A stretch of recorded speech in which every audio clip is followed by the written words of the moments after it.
నమస్తే, నేను మీ మధు. తిరుమలలో కాటేజీలు నిర్మించడం చాలా కామన్. ఎందుకంటే ప్రముఖులు అక్కడికి వచ్చినప్పుడు వారు సేద తీరడానికి, ప్రశాంతంగా దర్శనం చేసుకోవడానికి నిర్మించేవారు. కానీ ఇప్పుడు మాత్రం పరిస్థితులు మారిపోయాయి.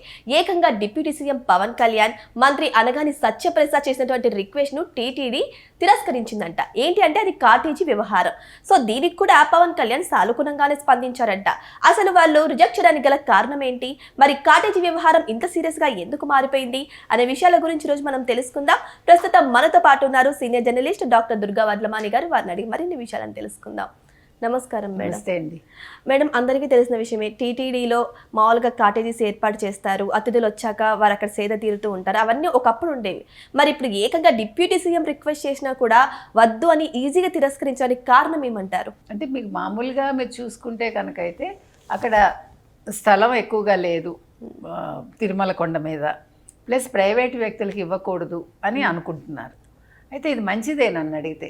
ఎందుకంటే పవన్ కళ్యాణ్ ఒక కాటేజీ నిర్మించాలని అనుకున్నారు, అనగాని సత్యప్రసాద్ మంత్రి ఆయన కూడా అనుకున్నారు. అయితే ఇక్కడ రెండు అంశాలండి. ఒకటి, మామూలుగా ఎవరైనా టీటీడీకి విరాళం ఇస్తే ఆ దాత పేరు మీద వీళ్ళు నిర్మిస్తారు. టీటీడీనే నిర్మాణం చేపట్టి తర్వాత వాళ్ళకి సంవత్సరంలో కొన్ని రోజులు కేటాయిస్తుంది. వాళ్ళు వచ్చి వాళ్ళ కుటుంబంతో ఉండొచ్చు అక్కడ, వెంకటేశ్వర స్వామి వారిని దర్శించుకోవచ్చు. అయితే తిరుమల తిరుపతి దేవస్థానం ఈసారి పవన్ కళ్యాణ్ అభ్యర్థనని తిరస్కరించింది. అలాగే అనగాని సత్యప్రసాద్ అభ్యర్థన కూడా తిరస్కరించడం అయింది. అయితే దీన్ని వీళ్ళు సానుకూలంగానే తీసుకున్నారు అని తెలుస్తుంది. అయితే మీకు గతంలో గుర్తుందా, వైసీపీ హయాంలో ఈవెన్ జగన్మోహన్ రెడ్డి వస్తే కొండ మీదకి పరదాలు కట్టి, మీకు గుర్తుందా, ఆయన కాటేజీకి పరదాలు కట్టి, అదేంటి అది పరదాలు కట్టడం ఏంటి? అసలు స్వామివారి కొండ మీద మీరు పరదాలు కట్టుకోవడం ఏంటి?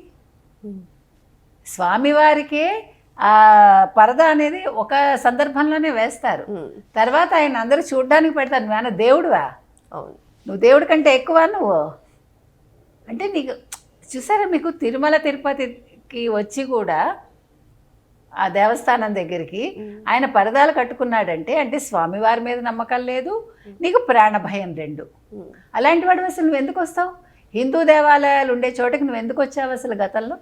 ఇప్పుడంటే నీకు అక్కడ డిక్లరేషన్ ఇవ్వాలనేసరికి నువ్వు రావడం మానేస్తావు, నీకు దమ్ము లేదు. అదే పవన్ కళ్యాణ్ చూడండి, మార్క్ శంకర్కి అక్కడ ఏంటి అగ్ని ప్రమాదానికి గురైతే ఆయన భార్య అన్నా లెజ్నోవ్ అన్న ఆవిడ మొక్కుకున్నారు, వచ్చారు. ఆవిడ క్రిస్టియన్ అయినప్పటికీ అక్కడ డిక్లరేషన్ ఇచ్చారు, నేను క్రిస్టియన్ అయినప్పటికీ నాకు నమ్మకం ఉంది అని తలనీలాలు సమర్పించింది ఆవిడ. దాని మీద కూడా పనికిమాలిన మాటలు మాట్లాడారు.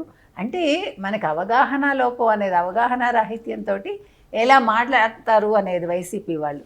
అలా ఇస్తారా? నీకు తెలియకపోతే నోరు మూసుకో.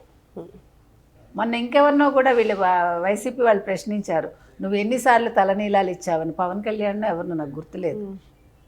ఒకటి వాళ్ళకి అర్థం కాని విషయం ఏంటంటేనండి, తలనీలాలు అనేది మనం అనుకుంటేనే ఇస్తాము. అవును, ఇప్పుడు ఆడ మగ ఇవ్వకూడదు అని రూల్ ఎక్కడా లేదు. ఆడవాళ్ళు వాళ్ళకి నచ్చితే ఇస్తారు. అంటే కొన్ని కులాల్లో ఇవ్వరు. అవును, ఇవ్వనంత మాత్రాన ఒకవేళ నాకు నమ్మకం ఉంటే ఇస్తే తప్పు లేదు, నేను అది కూడా చెప్తున్నా. అందుకని వ్యాఖ్యలు చేసే ముందు వాళ్ళు దగ్గర పెట్టుకుని చేయాలి, అది వైసీపీ వాళ్ళైనా సరే ఎవరైనా సరే. కాబట్టి ఇవాళ ఆవిడ డిక్లరేషన్ ఇచ్చారు, చక్కగా తలనీలాలు సమర్పించారు, వెళ్ళిపోయారు. కానీ జగన్మోహన్ రెడ్డికి మొహం చెల్లట్లా. ఆయన అప్పుడు ఎలక్షన్స్ ముందు 2019లో హిందూ అయిపోయాడు. మళ్ళా ఎలక్షన్స్ అయిపోయాక మళ్ళా 2024 ఎన్నికల ముందు వాళ్ళ ఇంట్లో ఒక తిరుమల సెట్టింగ్ వేసేసుకున్నాడు, వెంకటేశ్వర స్వామి సెట్టింగు.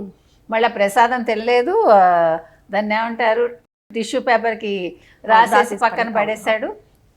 ఇవన్నీ జరిగాయి. అంటే నేను అనేది ఏంటంటే, హిందూ దేవుళ్ళని మీ అవసరాలకి వాడుకోకండి, హిందూ దేవుళ్ళని మీరు తిట్టి గొప్పవాళ్ళు అవ్వాలని అనుకోకండి ఎవడైనా సరే. అసలు క్షమించద్దు. మీరు కావాలంటే మీరు రాజ్యాంగం మార్చండి. హిందువుల విషయంలో ఎవరు అనుచితంగా మాట్లాడినా ప్రవర్తించినా దేశ బహిష్కరణ చేయండి కావాలంటే, ఏం తప్పులేదు. ఎందుకంటే మిగతా మతాలని ఇక్కడ సహిస్తున్నారని హిందూ మతాన్ని మీరు తిట్టడానికి మీకు హక్కు లేదు. కాబట్టి ఇవాళ పవన్ కళ్యాణ్కి ఇవ్వనన్నారంటే ఈ రీజన్స్ కూడా ఉండొచ్చు. ఇవాళ పవన్ కళ్యాణ్కి ఇచ్చారు అనుకుందాం, ఇస్తే ఏమవుతుంది రేపు మళ్ళీ ఫ్యూచర్లో బై ఛాన్స్ అన్నాను, ఒకవేళ వైసీపీ వచ్చింది అనుకోండి, ఇష్టానికి అక్కడ నిర్మించేస్తారు, నిర్మించి రాజకీయాలకు ఆలవాలం చేసేస్తారు.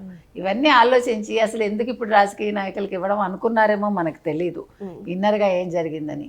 ఏది ఏమైనా ఇప్పుడు ఇవ్వకపోవటం అనేది టీటీడీ నిర్ణయం. వాళ్ళు తీసుకున్న నిర్ణయాన్ని ఈయన హర్షించటం అనేది పవన్ కళ్యాణ్ గారిని కూడా మనం అప్రిషియేట్ చేయాలి. చిన్న విషయం దొరికితేనే రాద్ధాంతం చేద్దామని చూస్తుంది వైసీపీ. ఇప్పుడు ఈ విషయాన్ని కూడా రాద్ధాంతం చేయడానికి లేదు, ఎందుకంటే ఇప్పుడు అక్కడ పవన్ కళ్యాణ్ గారు ఏం రియాక్ట్ అవ్వలే కదా.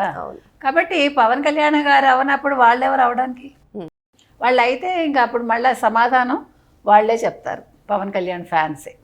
సో ఏదేమైనా సరే డిప్యూటీ సీఎం అభ్యర్థులను మాత్రం టీటీడీ తిరస్కరించడం నిజంగానే హాట్ టాపిక్ గా మారింది. కేవలం ఇదొక్క రీజన్ వల్లనే కాటేజీకి పర్మిషన్స్ అనేవి రిజెక్ట్ చేశారు.